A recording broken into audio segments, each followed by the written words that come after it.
Melissa, and this is my video on teaching hand position to my students. So a lot of my students don't really like to work on hand positioning and how they're playing the piano. They think it's kind of like a waste of time. They'd rather be spending it learning songs and theory and stuff like that. So what I do is I try and keep it short, and I try and teach them small concepts that they can focus on while they're playing. So the first is how you want your hand to look while you're playing. So what I get my students to do is to cup their hands around their knees like this and then transfer them to the piano. So I do this a couple times with them, and then it'll show them what kind of hand position they're looking for. So when you do that, your hands are slightly curved, not so much so that you're like this, like kind of clawing at the piano, but also that they're not completely flat. Your fingers aren't completely flat. So you want a small curve. So then the next thing I get them to picture, because some of my students, when I took them on, they played like this because they thought it looked professional or cool, and then some of them played like this. So with their hands here, just their fingers on the keys, and then they played like this. So what I got them to imagine is that there was a line or a stick going through their arm to their wrist and hand.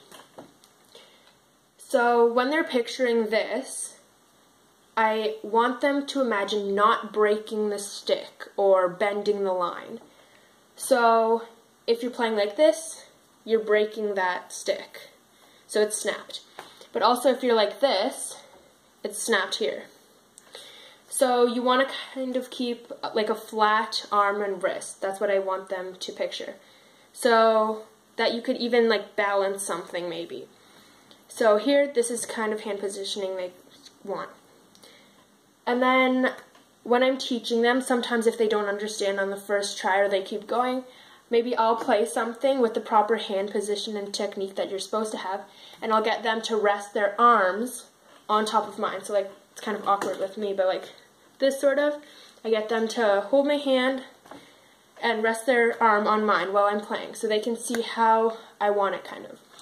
And then I'll get them to do the same thing back to me. So they play something, I'm trying this hand positioning, and I'll put my arm on top and see if they're doing it correctly. So then one more thing I talk about with hand positioning, which a lot of people leave out, but I think it's super important, is where they're sitting. So I always get them to picture their belly button right in front of middle C, and then how their distance is from the piano. I want them to take that into account too. So if you're super close to the piano, your bench is super close, you're really cramped, so it's hard to play properly. And then same thing, if you're super far away, you're kind of reaching for the notes, which also doesn't work. So what I get them to do is have their arms straight out, and you kind of want it to be hitting here on the piano. So then when you're playing keys, you're in the perfect position. Sometimes this is hard because some of my students are really small, so then it's harder for them to reach, so then they are kind of reaching up, but when they grow, then this will be important to know. So that's sort of how I teach hand positioning to my students.